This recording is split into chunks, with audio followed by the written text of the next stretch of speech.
Hello guys, how are you all? Welcome to my channel. So, today we are gonna see, what if Naruto gains all 9 Bijuu and the ultimate Sharingan, part 5. Subscribe if you enjoy the video, let's start the story. The sound of electricity could be heard from behind the Namikaze family's compound, and it was caused by none other than Naruto. He was currently crouching down a little with his legs spread slightly apart and was clutching his right arm that had the Rikiri fading and leaving electric residue. Naruto currently was wearing his black sleeveless shirt and pants and had his ninjato strapped to his belt, similar to how Sasuke had his Kusanagi Chikudo sheathed in Naruto Shippuden and had beads of sweat dropping from his face. Boy, how many times was that? Naruto asked Kakashi with his Sharingan activated. Said copy ninja was watching from a distance and watched his surrogate little brother. That was around 4 times Naruto. Same amount as me, though by the amount of chakra you have, you can possibly use it 2 more times than I can. He answered.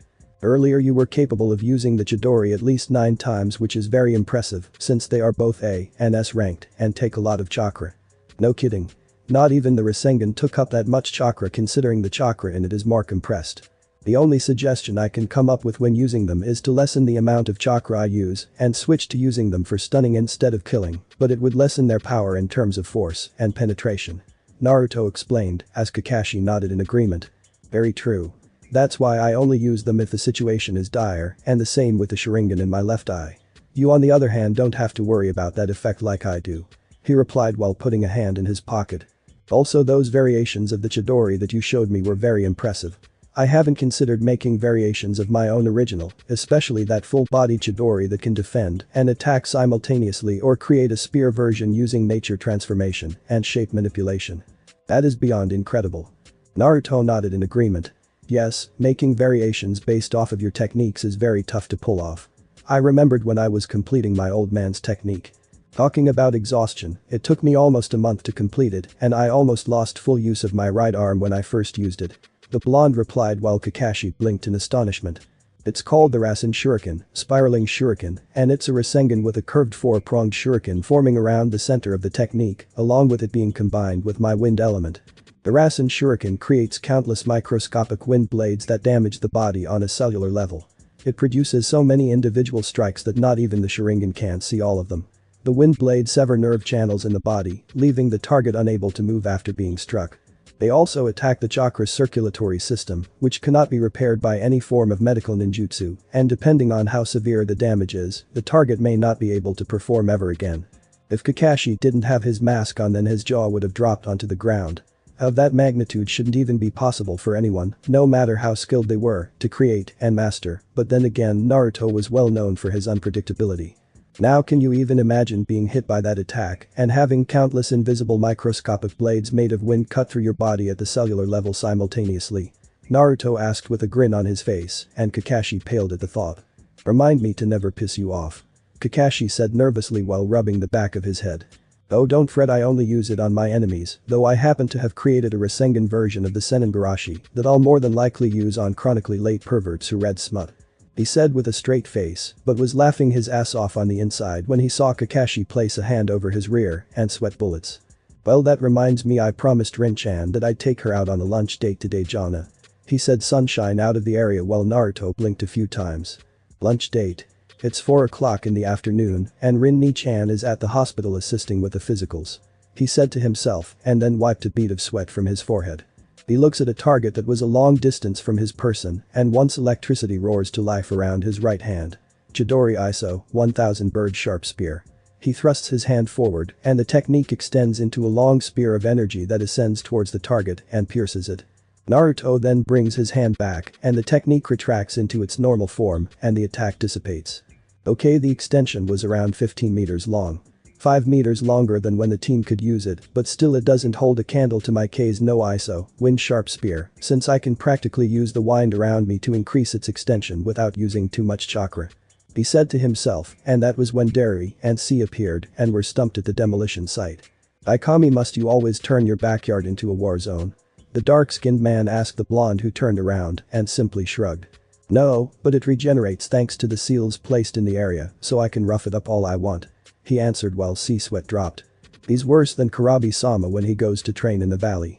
The censor muttered as his fellow blonde grabbed his jacket and slung it over his shoulder. So what's up? I know you two didn't come all this way just to say hi. Naruto asked the two who nodded. Got that right. Boss has got us, along with Kakashi Haddock, Amoy and Shinku doing a mission that involves a sighting of the vessel for the Rikubi no Namakuji. His name is Yudakata and he was last seen hanging around Nami no Kuni. He stated. I see. Does Kiri know? He asked and got a nod from the man. Yeah. The new Mizukage is currently sending some ninjas out to search for those that went rogue during the purge and have them reinstated. She already sent out a squad of hunter nin to track the other vessel, but were informed not to approach him thinking that he'll still be hostile, so she sent a scroll asking us to assist them in approaching Yudakata since he appears to have someone accompanying him in his travels. We have to convince him to go back to his village. Derry explained. Sounds like a plan.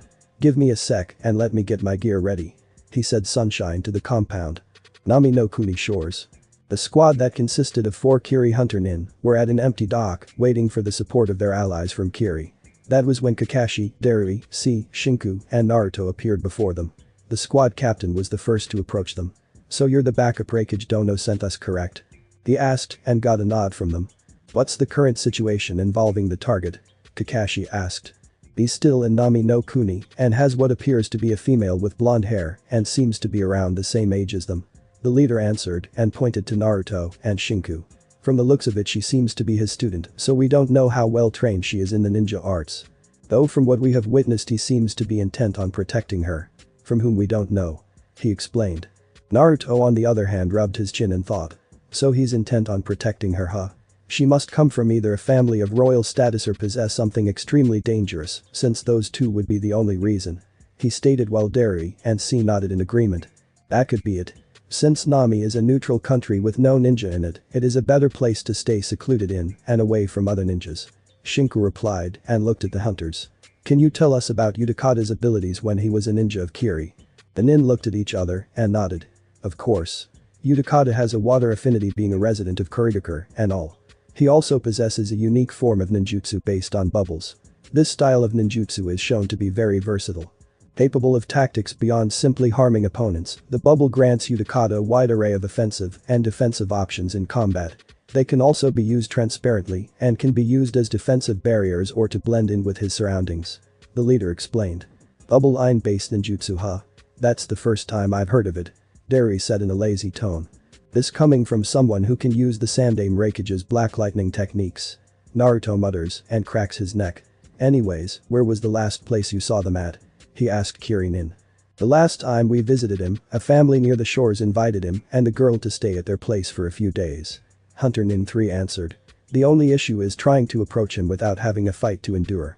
Kakashi on the other hand was pondering on the info they were given and rubbed his chin and thought. So our best bet would be to have someone they would least expect to be a ninja after him. He stared and looked at the Hunter Nin. You 4 would be out of the question and so would I due to my reputation as a former ninja of Konoha. Barry and C would not be a good bet either since he would suspect that Kumo is either after him or were hired to capture his student. That was when Shinku spoke up. So me and Naruto-kun would be the only options. He wouldn't suspect 2 teenagers being hired to search for him and no one knows about Naruto defeating the Yondaime Mizukage yet, nor is he in the bingo book. The only issue is our last names so we should settle for just using our first names. Naruto nodded in agreement but he did catch on when she said kun in his name. Barry and C also nodded, as did the Kiri ninja. Then it settled. We'll have Naruto and Shinku approach them first before doing anything else, but if it gets out of hand we'll have to intervene and use force to talk to Yudakata. The leader finalized and looked at Naruto and Shinku. We'll keep our distance by remaining in the secluded areas around the house unless something serious happens. Also be careful of Yudakata's Jinchuriki forms. Even though he doesn't like to rely on them, he is capable of using its full power like Yagura was. He warned the 2 who nodded and Shunshin out of the shore. With Naruto and Shinku. The twins were leaping from tree to tree in the forest while keeping a lookout for Yudakata or his female student. As they continued to hop through the forest. Naruto sensed something, as did Shinku, and they both stopped, looking at each other and nodding. They slowly made their way down the tree branches until they were on the ground. You sensed it too? Naruto asked Iridid who nodded. Okay, now let's take this slowly. He said, and they started to zigzag by the trees while keeping their chakra suppressed.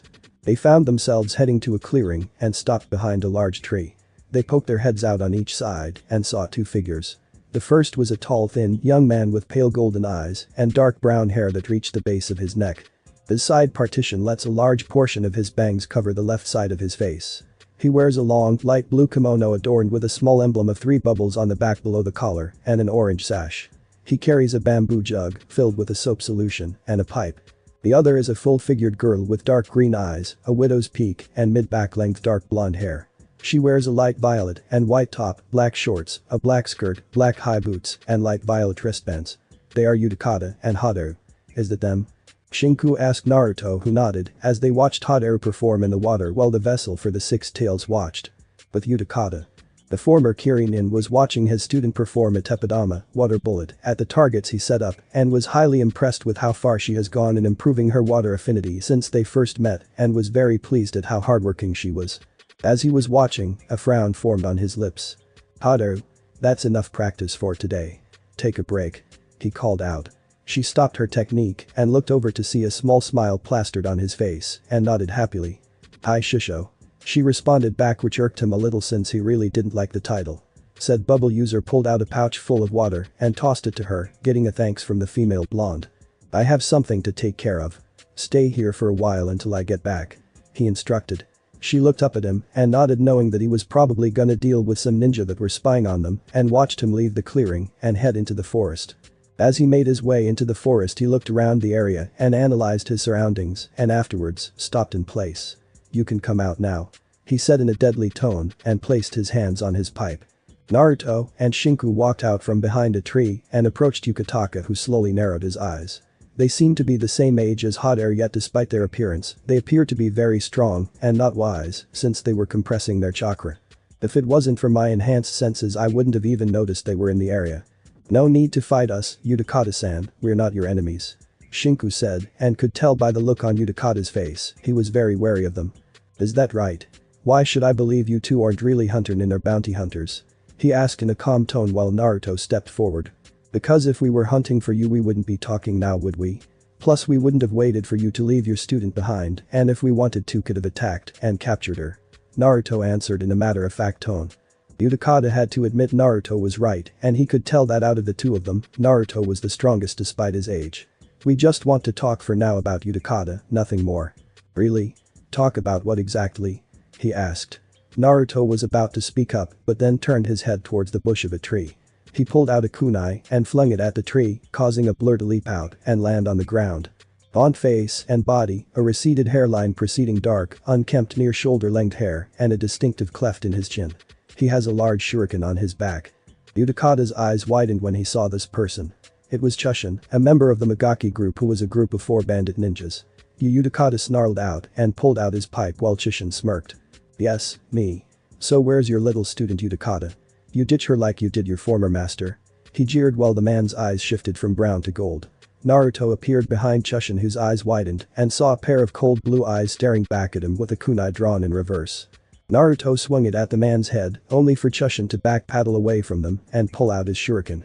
Who the hell are you? Chushin spat out, only to send something under him and leap away as Shinku's arms appeared from the ground and attempted to drag him down. Don't you know you're not supposed to keep your eyes on the enemy? A voice said behind him. Chushin's eyes widened due to the fact that Naruto was behind him once again. Impossible. How can someone move that fast? He thought as he turned his head and attempted to backhand Naruto across the head with his fist, but the blonde ninja stopped it with his palm. He then twists his body and places his foot on the arm he had restrained, using it as a foothold, and launches himself over Chushin and strikes the man with an aerial axe kick, sending him falling and crashing into the ground. The ninja bandit grits his teeth in pain, holding the side of his head. Fucking brat Isle. He didn't get to finish because he was ensnared by a bunch of red tendrils. He coughed out and turned his head slightly to see Shinku, who was using her lengthened hair to restrain Chushin. The smirk forms on her face, which confused him until he started to cry out in pain due to the fact that he was getting zapped with lightning that was running through her hair. As this was occurring, she was unaware of the fact that a large shadow was looming over her. She turned her head to see a large hulking man with his fist raised back and swung it down on her. Naruto appears via Shunshin and stops the attack with both hands and is pushed back a little. Shinku releases her and Chushin falls on his knees, panting heavily from the damage while Shinku retracts her hair back to normal. Damn that bitch. He snarled out and struggled to get up. Meanwhile Naruto narrows his eyes dangerously and uses Chidori Nagashi to zap the man violently and said person grunts in pain until Naruto releases him and kicks him in the torso, sending him skidding back a couple of feet. Shinku on the other hand heard the bitch comment which made her brow twitch dangerously and a tick mark formed on her head. POW. The fist smashed into the man's jaw and he was sent flying back head first into a tree and darkness entered his vision. Naruto on the other hand sweat drops when that happens. Oi Shinku-chan, you really need to control your temper. He chastised only for her to give him a look that would make Tsunade proud. Never mind. He muttered. The man he was fighting earlier suddenly formed into mud and sank into the ground. Tunshin's unconscious form also sank into the ground, surprising Shinku, and the two looked around for their attackers. Naruto frowned and holsters his kunai. I don't sense them in the area. He stated. Same here. So what now? She asked while Yudakata walked towards them. We go back to where my student is, and I also want an explanation from you too. He answered. Sure thing, but like we said earlier we aren't your enemy. Naruto said back. Adaru was resting against a tree until she saw her master and the two others walked out of the forest. Shishu. She got up and ran up to the man who smiled. Ano, who are they? Not to worry, they're not enemies though I didn't get your names. Yudakata said. Sorry, I'm Naruto. Naruto introduced. And I'm Shinku. She replied back while the other two raised an eyebrow. Sorry, but we can't reveal our last names due to the enemies our parents made during the last war. The blonde Jubi lied. Yudakata looked at them for a while and then nodded. I understand. So what do you two want? He asked. You know about the bloodline war that occurred in Kiri, right? Shinku asked Yudakata, who nodded. Well, about a few months ago it ended and Yonde Mizukage lost. She finished, causing the bubble user's eyes to widen in disbelief. You mean the rebel faction won? Yudakata asked, getting nods from the siblings. Yes, and Kiri now has a Gade Mizukage who goes by Mei Terumi. Apparently Yagura was put under power by the instigator of the war and since then has been under his control until now. Yagura was freed from the illusion and has stepped down from his place to work as a guardian for not just Kiri, but all of Mizu no Kuni. Naruto explained to his fellow students. Yudakata remained silent for a while as he took the info in and sighs. So the rebel faction won the war and Yagura is taking the position of guardian for our homeland. So what does the new want with me then? To return to Kiri? Yudakata asked Naruto, who nodded and asked him a question. The man sighs and brushes his hair back a couple of times. I'd be more than happy to return, but I can't right now. Naruto frowned and raised his eyebrow, and why is that? He asked. I'm currently protecting this place from a man named Gato. He owns a major shipping company and has been trying to take over Nami no Kuni with his wealth, as well as hiring bandits and missing ninja. I heard that one of the missing nin was once a member of the last generation of the Seven Swordsmen of the Mist. Gato has hired him to take out anyone that opposes him, and it happens to be a bridge builder named Tazuna and his son-in-law Kaiza, who was proclaimed as a hero of this country due to the fact that he saved a small town from being flooded over a few years back. I see. Any idea on who the swordsman is? Naruto asked only to get a negative shake. Not yet. Once I have dealt with Gato and his forces I'll be returning back to Kiri. He answered and walked over to Hadaru and they both disappeared in a swirl of bubbles. Well, it looks like we'll be staying here longer than we thought, Shinku-chan. Let's go inform Aniki of what we found out. He said, getting a nod from her, and they shunshin out of the clearing. Kakashi was leaning against a tree as he listened to Naruto's explanation about Yudakata and his apprentice acting as protectors for a man named Tazuna who was a bridge builder and his family from Gato who was attempting to take over Wave by force and using his army of thugs and low-ranked missing nin to cause trouble in the towns. So until Gato is dealt with, Yudakata won't be returning to Kiri, correct? Kakashi asked the blonde, who nodded and got a sigh from his surrogate older brother. Well, this just complicates things. The Kiri Anbu are getting restless about getting him back to Kiri to be reinstated. I guess our best option would be to track down and take care of the camps these bandits are residing in while you and Shinku assist Yudakata and his apprentice. He theorized. Yeah, it does sound like the best plan of action for now, and also from what he told me, Gato apparently hired a former member of the Seven Swordsmen of the Mist, and that right there is a slight problem. Naruto replied, and there were only a few I could think of that he would have hired. It would either be Raiga Kuritsuchi, Kisame Hashigaki, or Zabuza Mamichi. Raiga and Kisame are out because they've disappeared off the map for a while, so my hunch is that Zabuza's the hired help.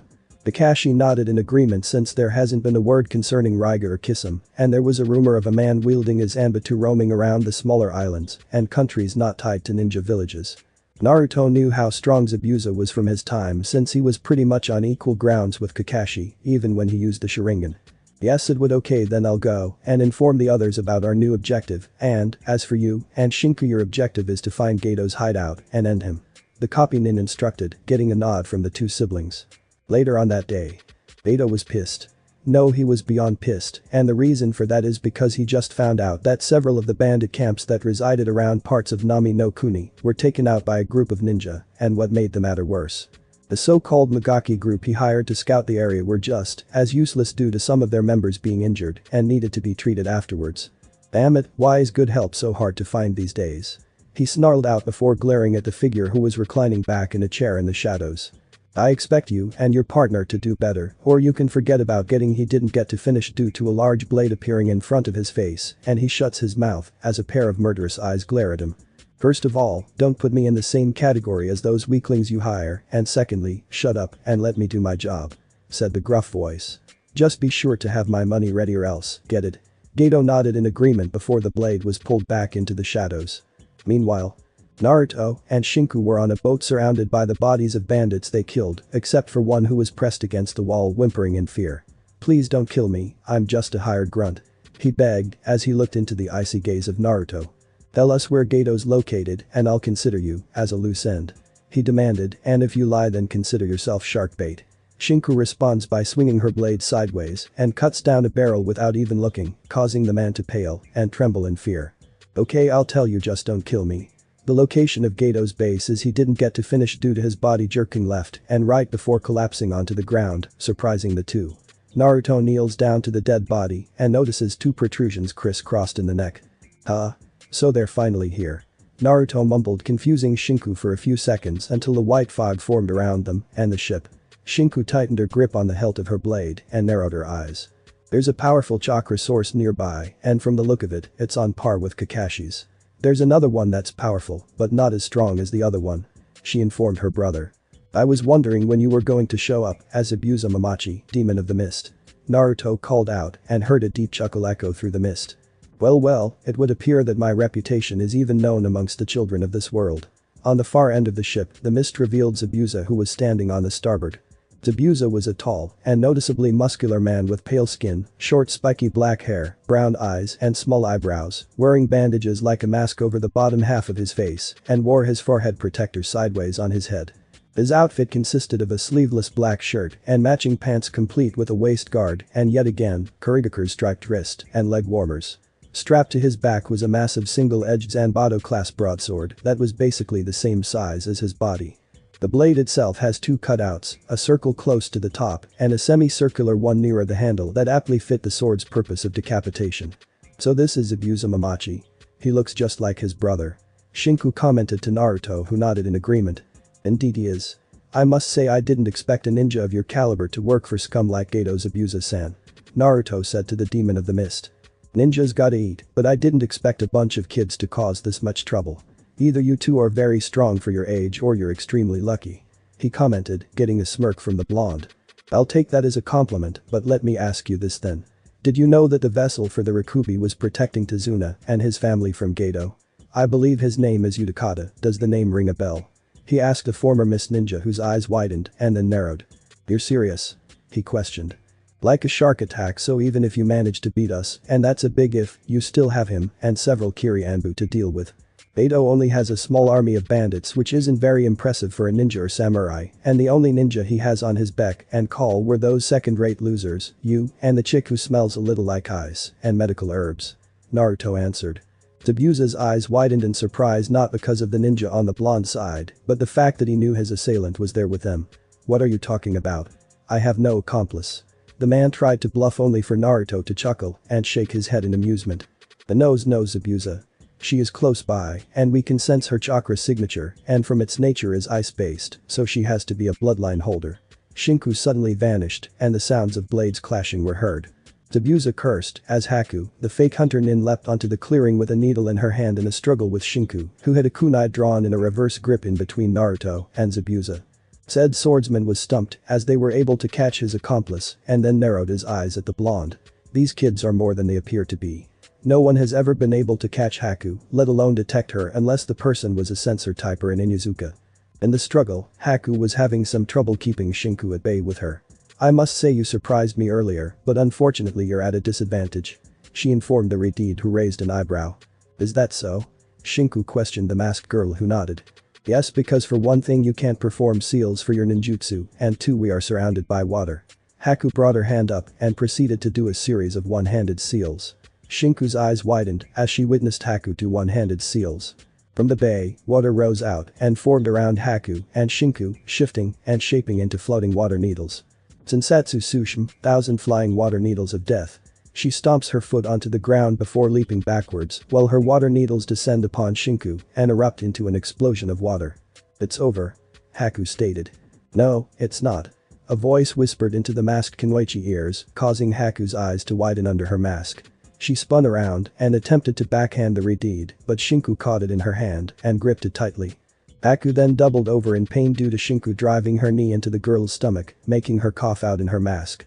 Shinku then pulls back and grabs Haku by the collar of her shirt, spins around, and judo flips her over her shoulder, resulting in Haku flying and crashing hard onto the wooden floor of the ship.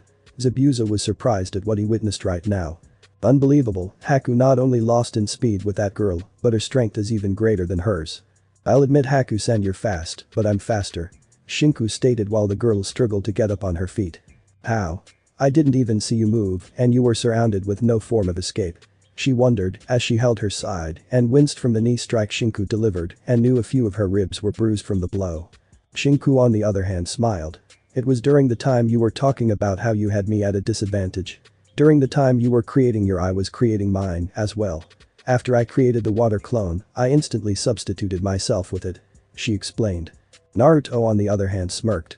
"Her speed's improved a lot, but then again we come from a family of speed demons, right, Dad?" Zabuza wasn't pleased with the turn of events. He knew Haku was strong, but the Redid was on a whole different level. He eyed the blonde for a few seconds and frowned. "This is not good unless she uses her bloodline, Haku won't stand a chance against that girl." He then slowly reaches for his weapon pouch, only to feel the sharp edge of a kunai pressed against his throat. "Don't even think about it, let the girls dish it out while we find out who the true demon is," Naruto challenged, and Zabuza smirked under his mask. "Gladly," he said before dispersing into water. Naruto suddenly ducks as Kubikirabacho bypasses his head and draws a kunai from his sleeve.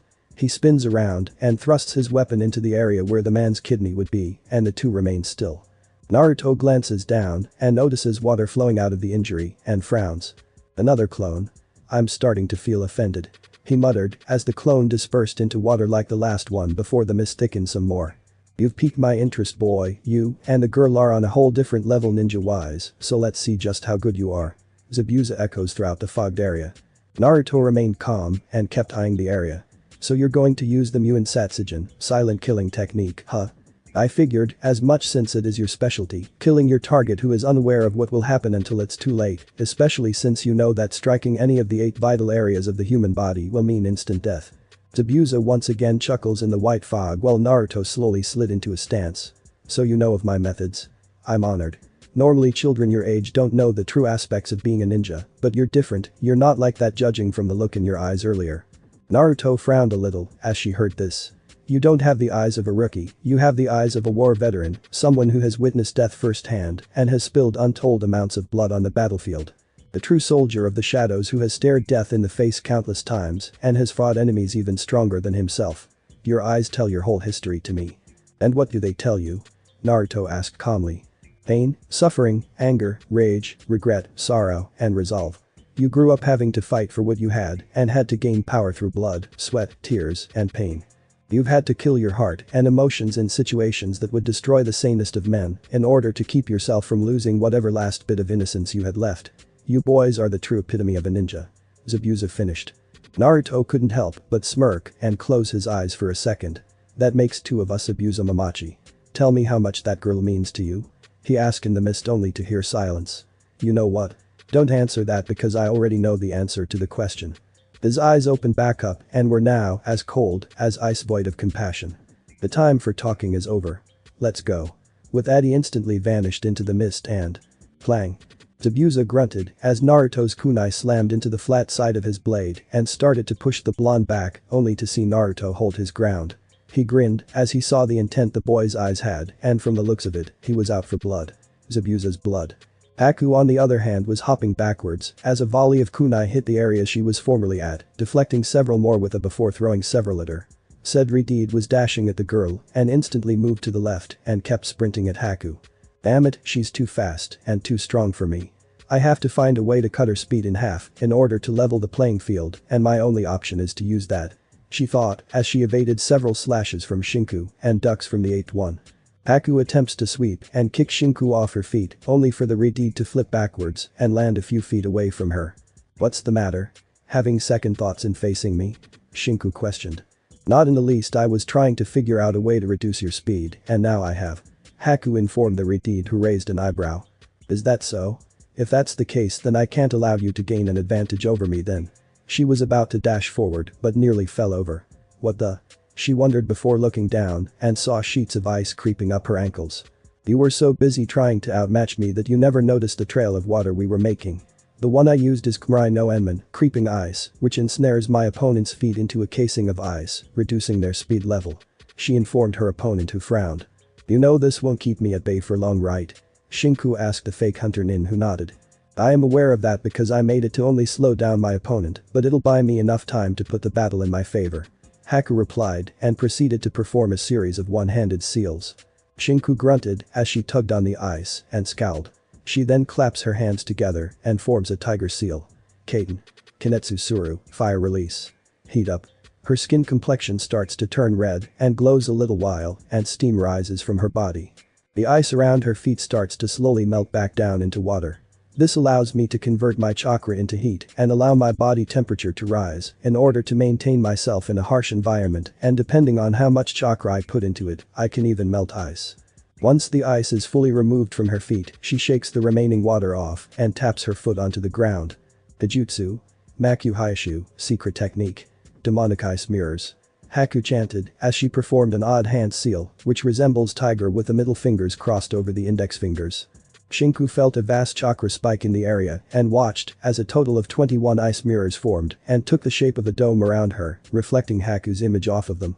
This is my ultimate technique, Kinoichi-san, and, as you can see, there is no means of escaping or countering it and thus your speed will do little to help you now. She informed her quarry. Shinku took in her surroundings and frowned a little. She's right, in this dome of mirrors my speed has been cut down and the worst part is that she is reflecting off these mirrors and I have no idea which position she'll attack from. As she pondered on this, her senses went on full alert and she instantly leapt to the left but hisses when a blur nicks her cheek. Even though my reflections hinder your ability to find the real me, I still have my natural reflexes and sixth sense to help me. She declared while some blood dripped down the cut she had on her cheek. That may be, but how long can you keep avoiding my attack? Sooner or later you'll have to attack. Haku states.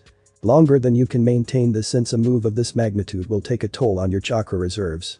Shinku remarked. Haku remained silent since she knew the Redeed was correct. That is why I'll have to finish this quickly. Haku says back, getting a scoff from Shinku. In your dreams? She said, performing a series of hand seals and stopping at snakes.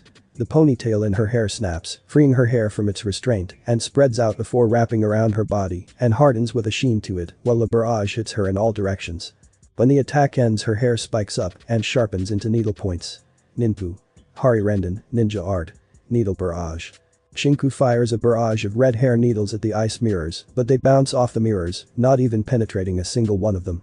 It's impossible for you to pierce my ice mirrors as they are stronger than steel and most fire won't even melt them.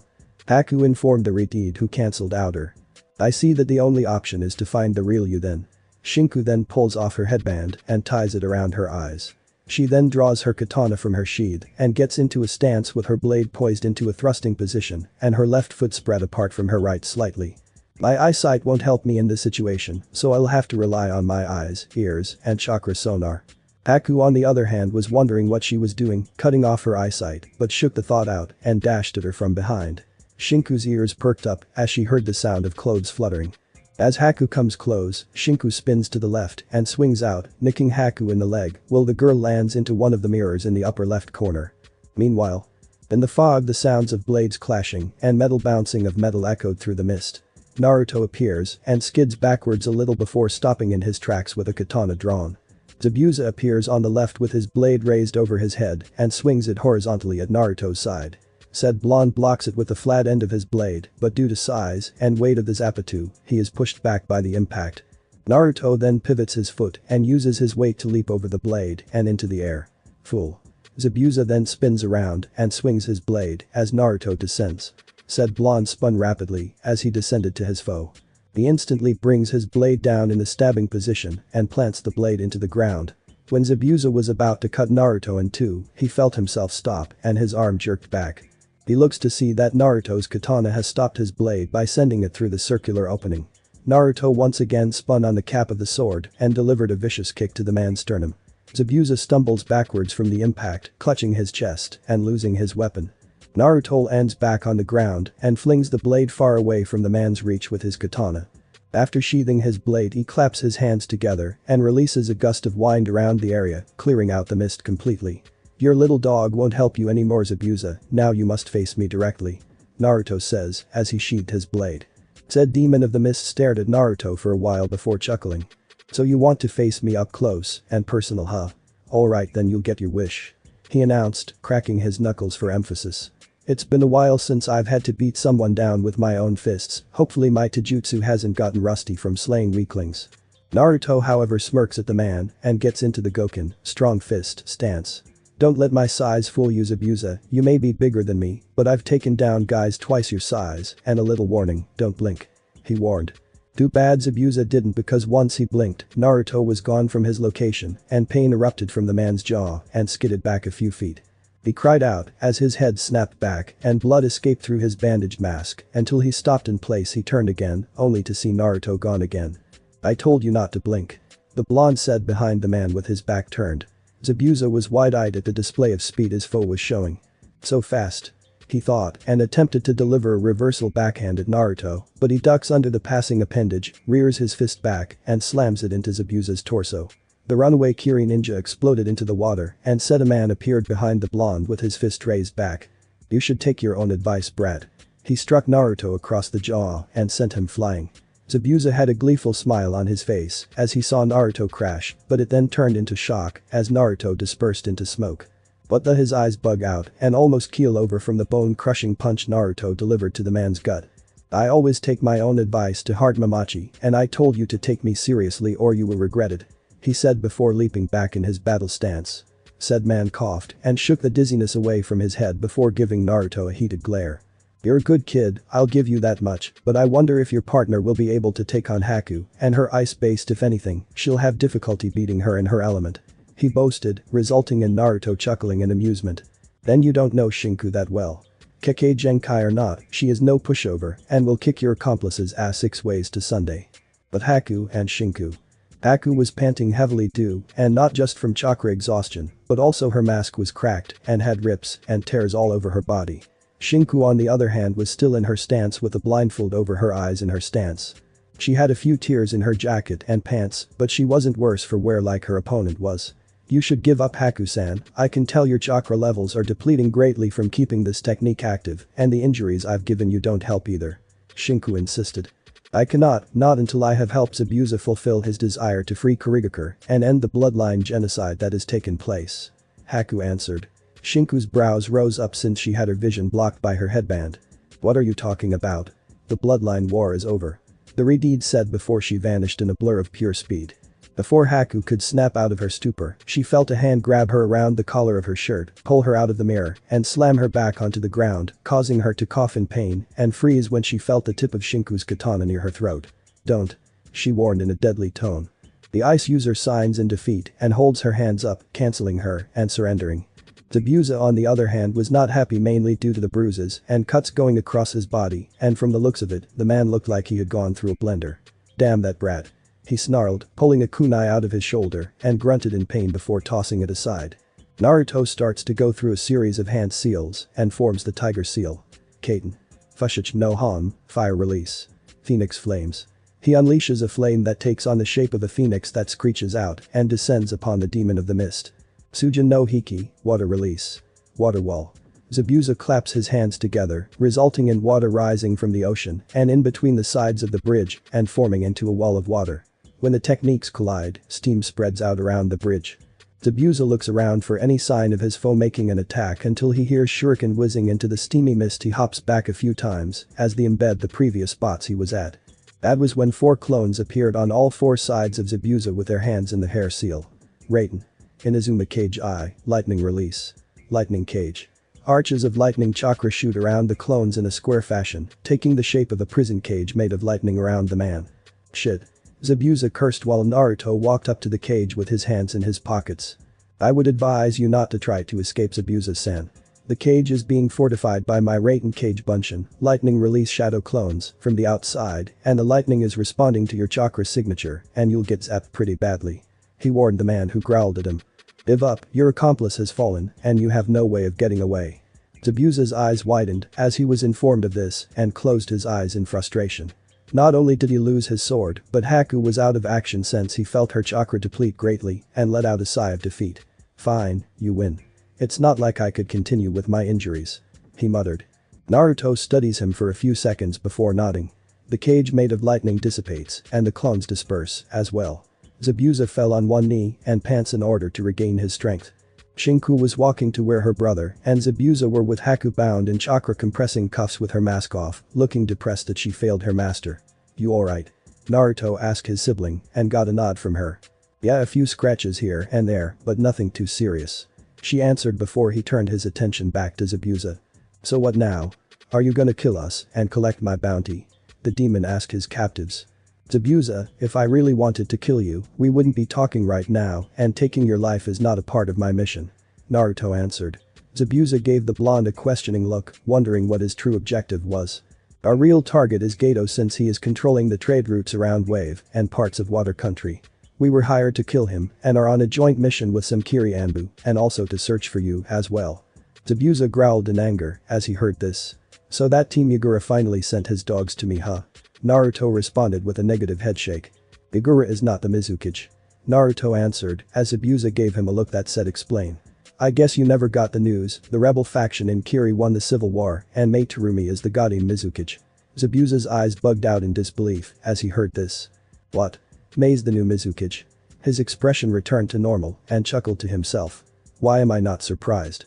She was after all the leader of the faction and was the strongest member we had without using her bloodline, but from what I last heard I thought she died from that failed naval assault. He pondered. That is the reason why she has Anbu searching for you, as well as Yudakata-san, because she's sending a recall notice to all Kiri missing ninjas to return back in order to rebuild their forces.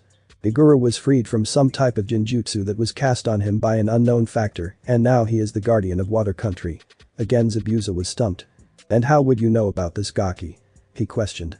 Naruto simply smiled and pulled his hand out of his pocket, brushing his hair back.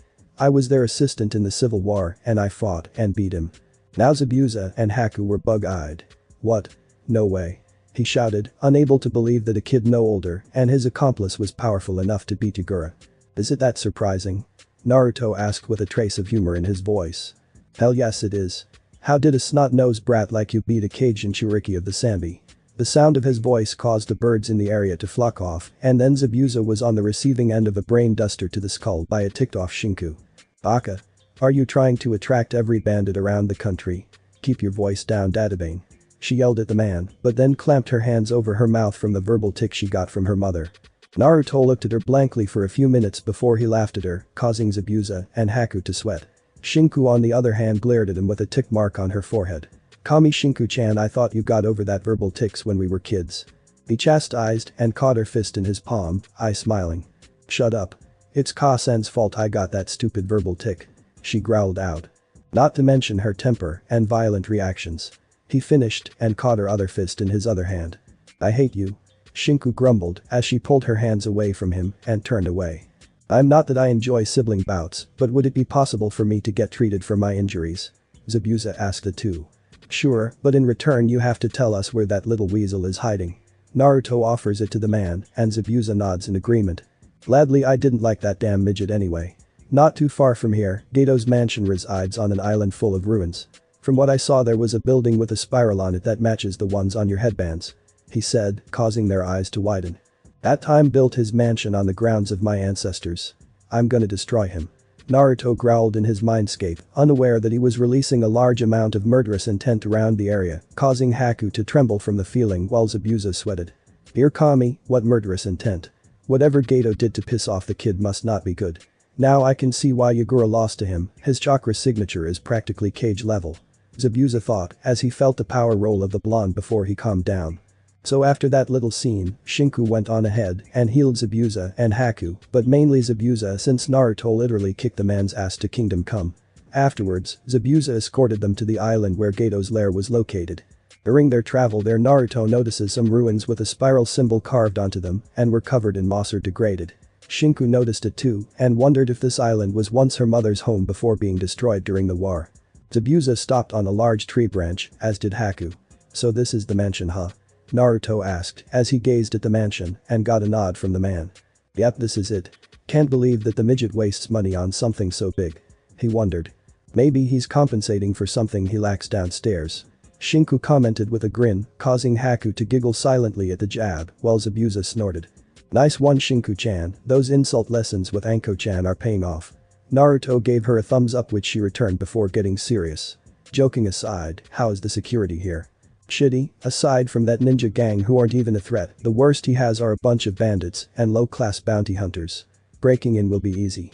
He answered, as he knew Gato wouldn't hire any high-ranking ninja since they would get the idea of simply killing him and rob him of his money. When that came to his head, he mentally slapped himself. Why didn't I think of doing that, damn it? It would have saved me a lot of time and gotten my ass handed to me. I wonder just who trained these gakis. So we just have to deal with a couple of second-rate bandits. This'll be like stealing Aniki's smutty books when he's not looking. She declared, earning a sweat drop from her brother. She's been stealing Kakashi's Icha books from under his nose. I was wondering why she always stayed in the restroom so long. I thought it was her time of month. He thought, but shook the thought aside. Alright then, time to exterminate the rats. The others nod in agreement and descend to the mansion with the intent of destroying Gato and everything he created. Thanks for watching my video, see you next time, till then sayonara.